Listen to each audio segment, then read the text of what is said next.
Très chers téléspectateurs, téléspectatrices, bonsoir et soyez les bienvenus dans cette grande édition de la soirée sur la chaîne de la télévision centrafricaine, la chaîne nationale qui prône la paix et le développement. Au sommaire, le président de la République au chevet des victimes du drame du lycée Barthélemy Boganda, interné à l'hôpital communautaire de Bangui. Le deuxième titre, former les forces de défense et de sécurité, un défi pour le ministère de la Défense nationale. Comme annoncé au titre, les victimes du drame survenu en la date du 25 juin dernier au lycée Barthélemy Boganda de Bangui, des épreuves écrites du baccalauréat de session de juin 2025 est actuellement mis en hospitalisation au Centre national hospitalier universitaire de Bangui ont été visités ce lundi 30 juin par le président de la République, professeur Faustin Archange Touadéra. Le détail avec nos confrères qui avaient été sur le terrain.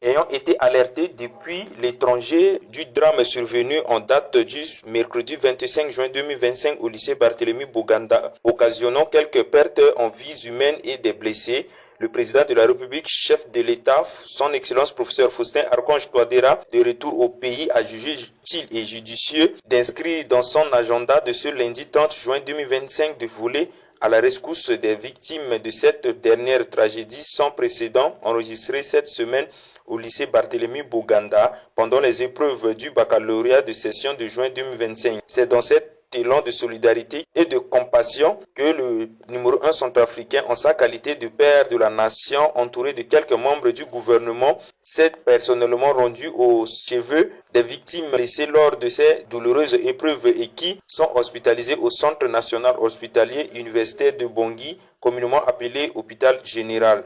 L'occasion a permis au président de la République, son Excellence professeur Faustin Archange Touadéra, de constater de visu l'état de santé physique et morale de ces patients en vue de leur apporter de l'assistance humanitaire nécessaire devant favoriser leur propre rétablissement. À l'issue de la visite, le président de la République a bien voulu prêter aux interrogations de la presse. J'ai été très touché par rapport à notre jeunesse.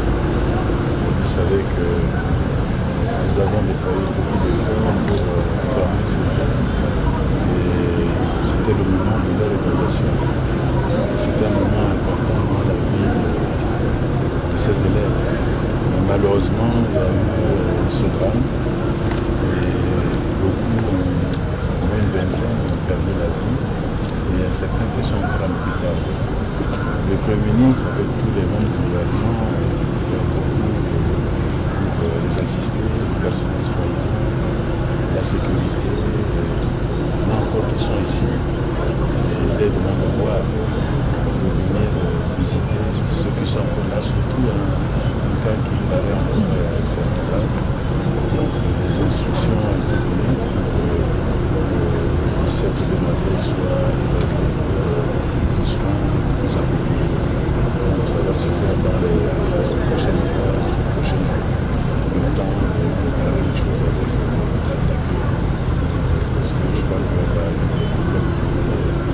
de vertèbre, c'est délicat. Donc il faut des outils d'investigation. C'est dans ce sens-là. Et bien entendu, il y a le cas des obsèques, des enterrements qui vont suivre. Je crois que pour les questions de dignité, nous avons le gouvernement, je sais que dans chaque famille a une opportunité de se dire vraiment cet enterrement avec le soutien du gouvernement. Mais quand ça tout sera fait, je pourrais recevoir les familles qu'on échange avec.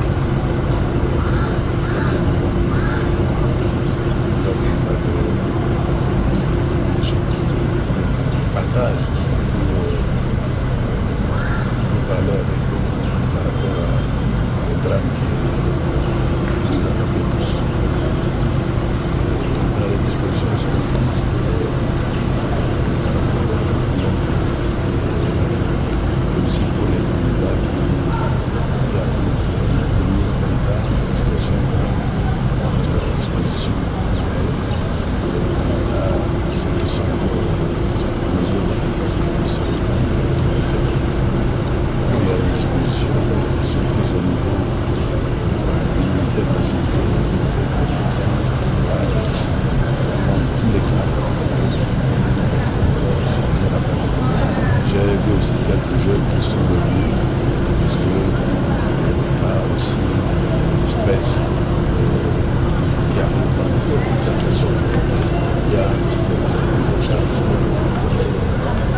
Et puis, le gouvernement centrafricain, tôt ce matin, a assisté les familles endeuillées du drame survenu le mercredi dernier au lycée Barthélemy Boganda de Bangui.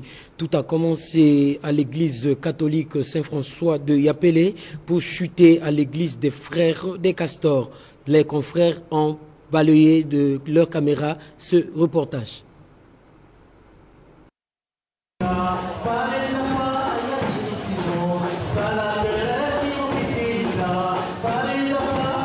Au regard de ce qui s'était passé le mercredi dernier, créant une panique au sein de la population ayant entraîné des morts et blessés et que beaucoup de Centrafricains pensent que la cérémonie des obsèques sera générale, le gouvernement, quant à lui, crée une équipe pour assister les familles endeuillées.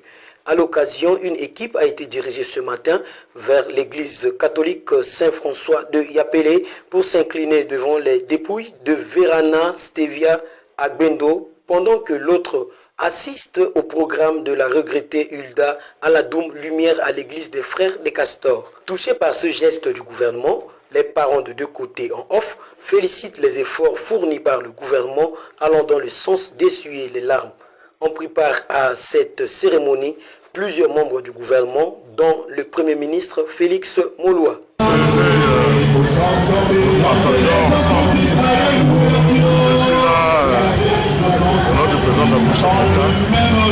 C'est pour ça que je participer avec le gouvernement aux obstacles dans le jeu qui va se trouver suite à ce drame. C'est un événement qui a créé vraiment de soucis dans beaucoup de familles. Nous regrettons tout cela et nous compatissons avec cette famille.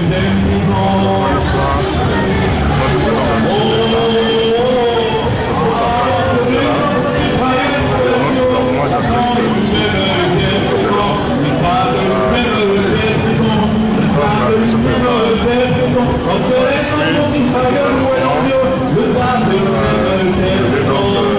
d'apporter tout son appui à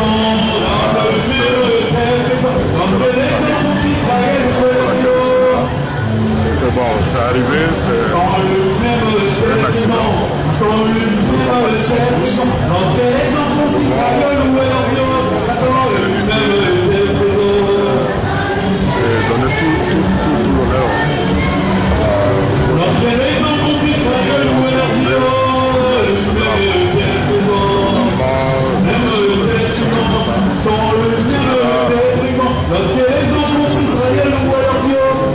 Ce genre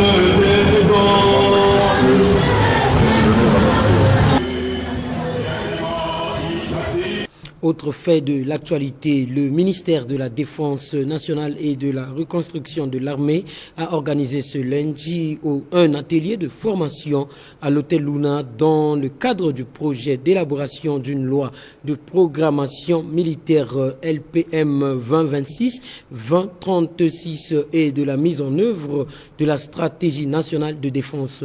Le coup d'envoi a été donné par le ministre de tutelle Claude Rameau-Biro. Reportage Roland Mandekouzou.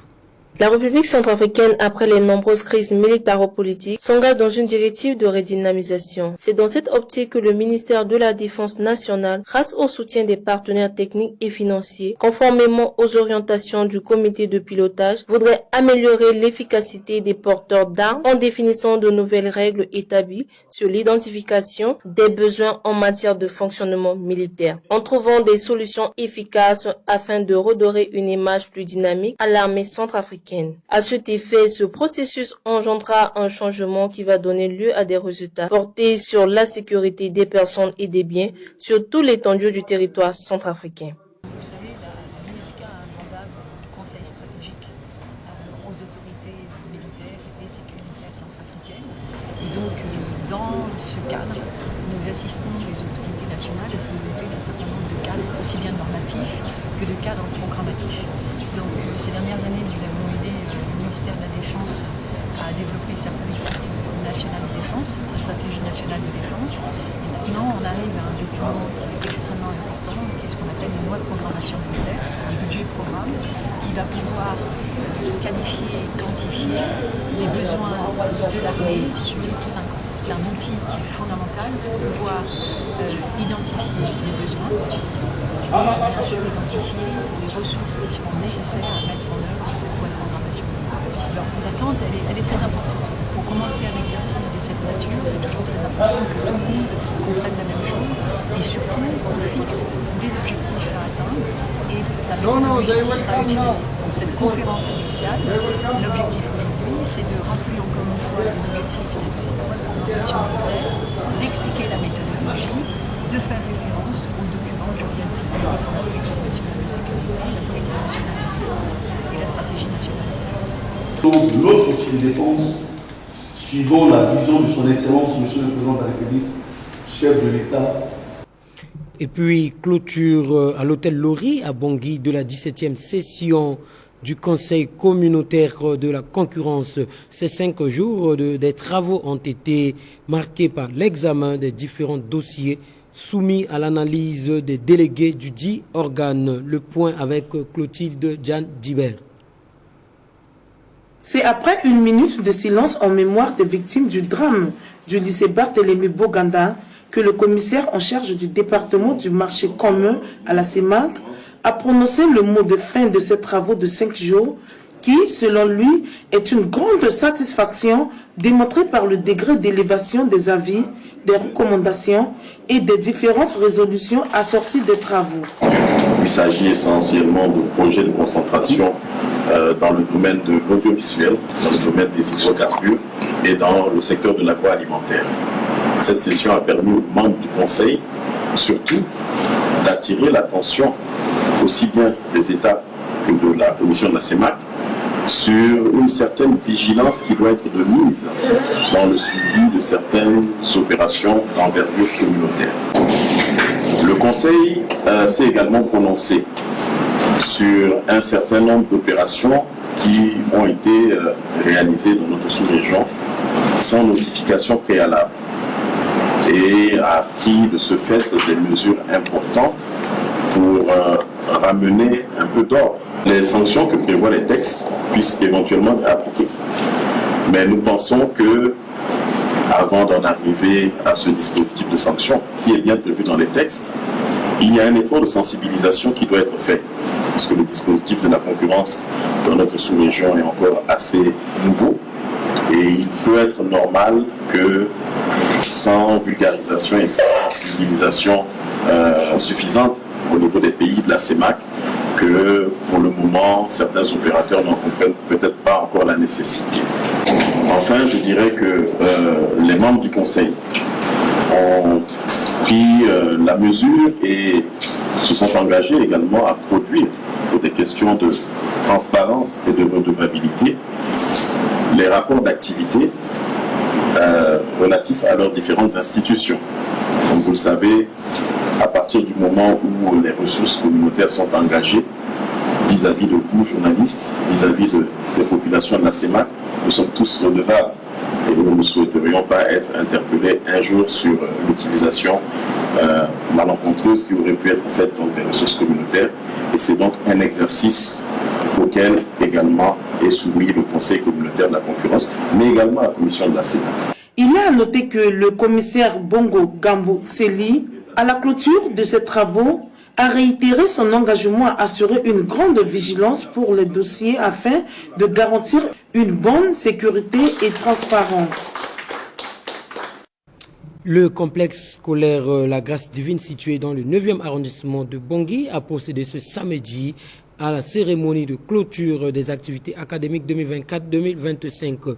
Les manifestations irrelatives se sont déroulées au sein du dit établissement en présence du corps professoral, des parents d'élèves et du président fondateur du dit établissement, Charles Kounyon-Banga. Les détails dans ce reportage signé d'Orlon Koyango.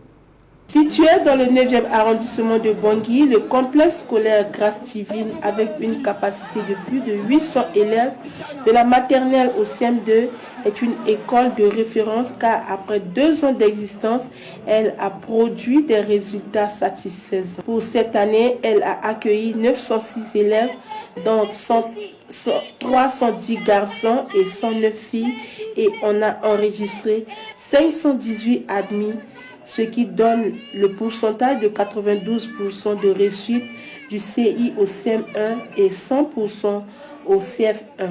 Occasion pour le président fondateur Charles Koyombanga d'encourager et féliciter les parents, les élèves pour leur assiduité.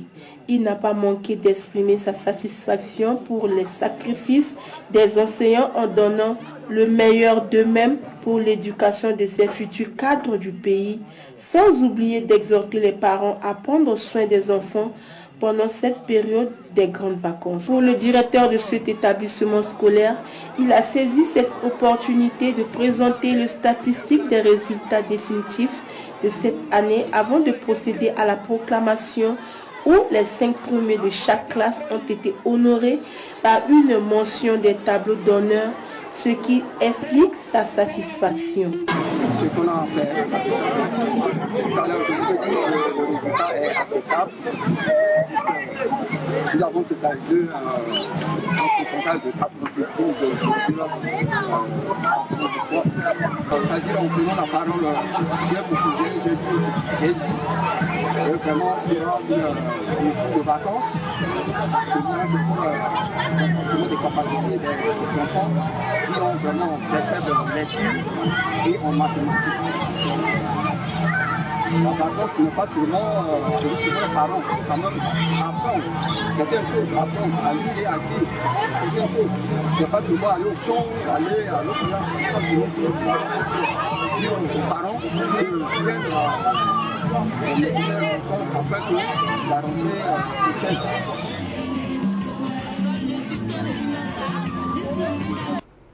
Un autre chapitre, le groupe Sounou Assurance, en partenariat avec le Centre national de transfusion sanguine, a organisé dans la semaine passée une journée de don de sang pour sauver des vies en République centrafricaine. Plus de précisions avec Majorine Ngongo.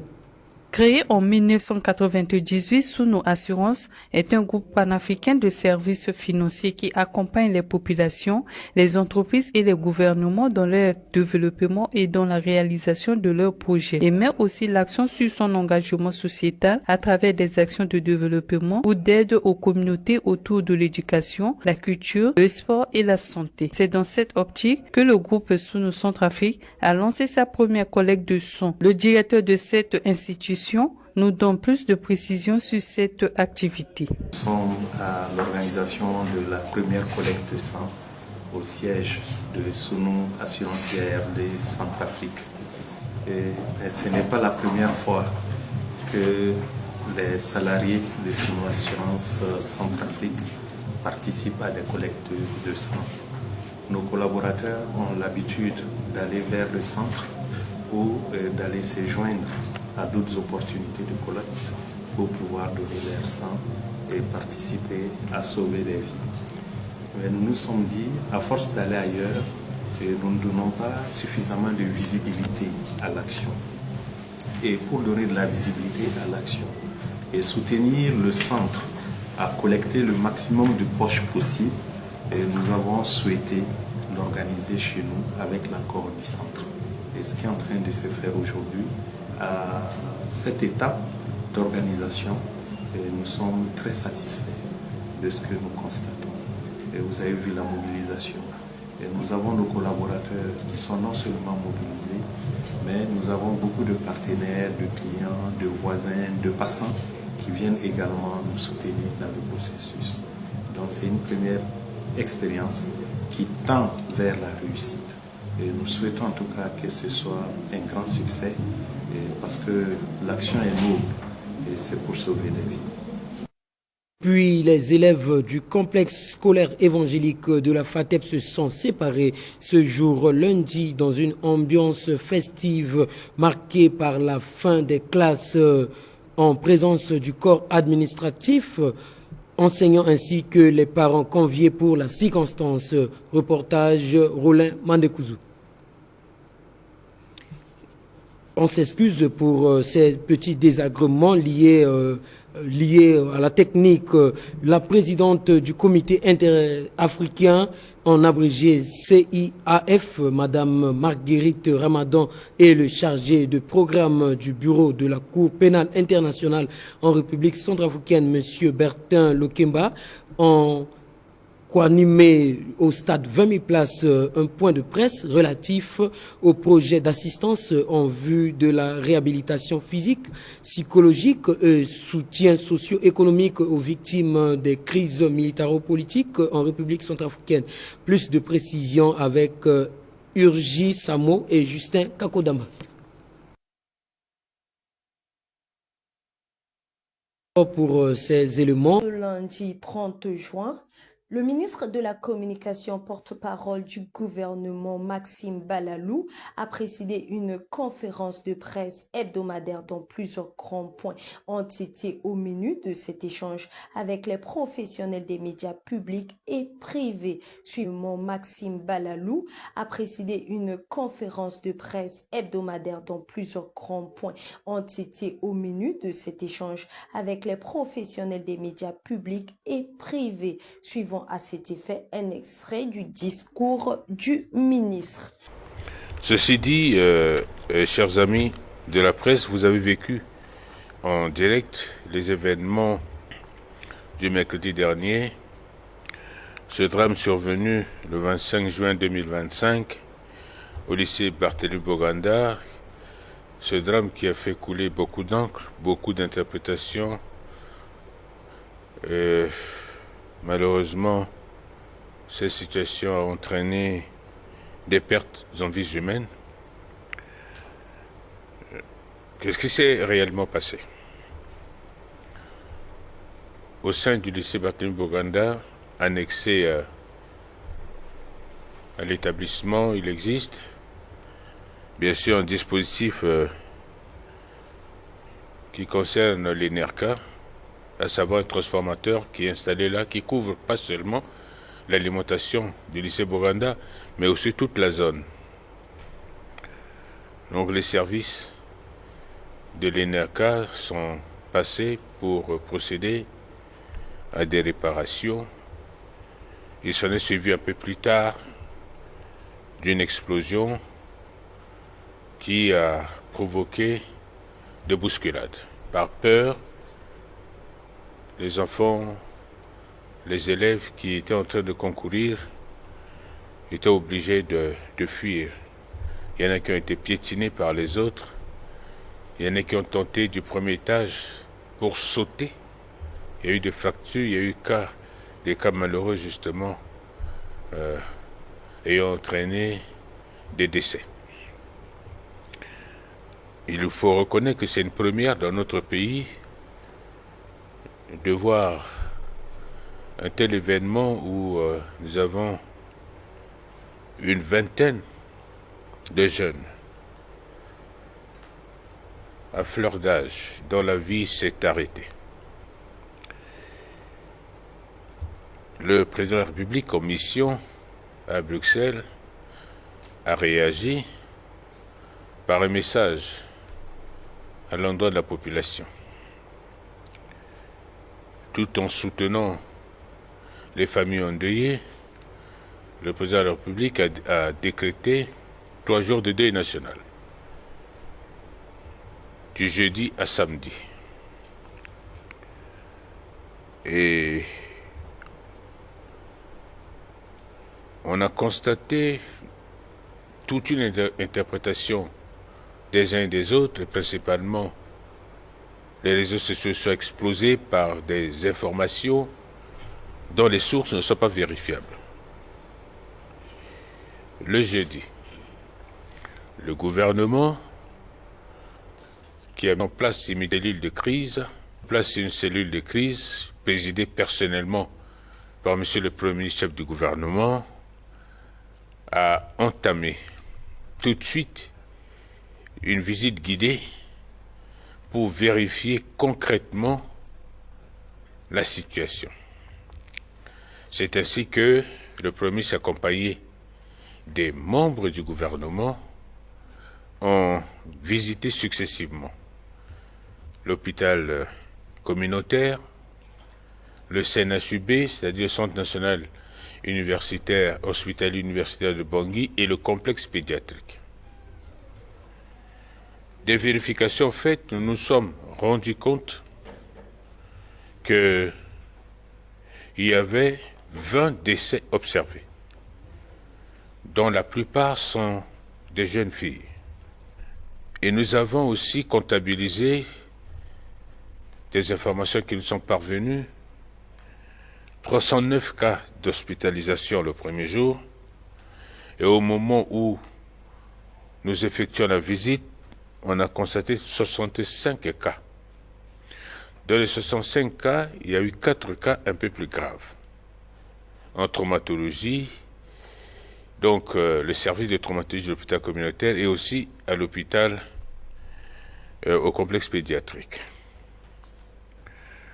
Le gouvernement a tout de suite mis en place un service d'écoute qui doit faire la prise en charge psychologique. Un numéro vert, le 1212, a été du ministère de la Santé et de la Population, a été mis à la disposition de toutes les personnes affectées par la situation ainsi que nos élèves. Alors, compte tenu de la situation difficile, il fallait tout de suite agir. C'est pourquoi le gouvernement, sur l'institution de M. le Premier ministre, a commencé à organiser, depuis le vendredi, des visites. Et je tiens à souligner, au moment où nous étions en train, le jeudi, de visiter, on nous a alerté du décès malheureux du président du centre numéro 1, là où il y a eu ces problèmes. Ce professeur qui était affecté par la situation a eu des malaises ayant conduit à un arrêt cardiaque. Des efforts ont été faits, mais malheureusement, il est décédé. Les membres du comité se sont rendus à l'hôpital communautaire pour constater le décès et le corps a été accompagné par les membres du gouvernement à l'hôpital général, à la morgue de l'hôpital général. Alors, le gouvernement a immédiatement mis en place un programme de soutien aux familles en deuil. C'est pour cette raison que des visites ont été organisées le vendredi, le samedi et le dimanche dans les différentes familles. Le gouvernement a passé des commandes de cercueils pour l'inhumation de nos enfants. Et le gouvernement, dans les différentes visites qui ont été effectuées, a remis des kits à la famille pour l'organisation des funérailles et aussi une enveloppe.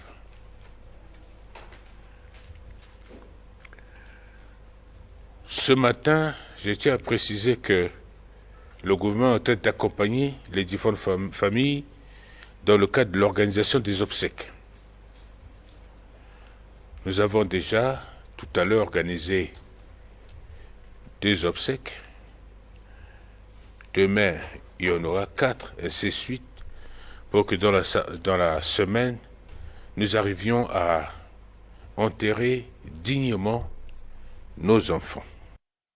Pour football, l'équipe de Ngongono 5 a battu celle de Galabadja 4 1-0 hier sur le terrain de l'ONEM dans le 8e arrondissement de la ville de Bangui lors de la finale de la 2e édition du tournoi de football interquartier dénommé Foot Nganatoua, sponsorisé par le député de la 2e circonscription du 9e arrondissement. Cette rencontre a connu la présence des autorités locales, les anciens joueurs centrafricains et des amoureux de ballon ronde. Reportage Junior Maliavo, Alvin Bombari.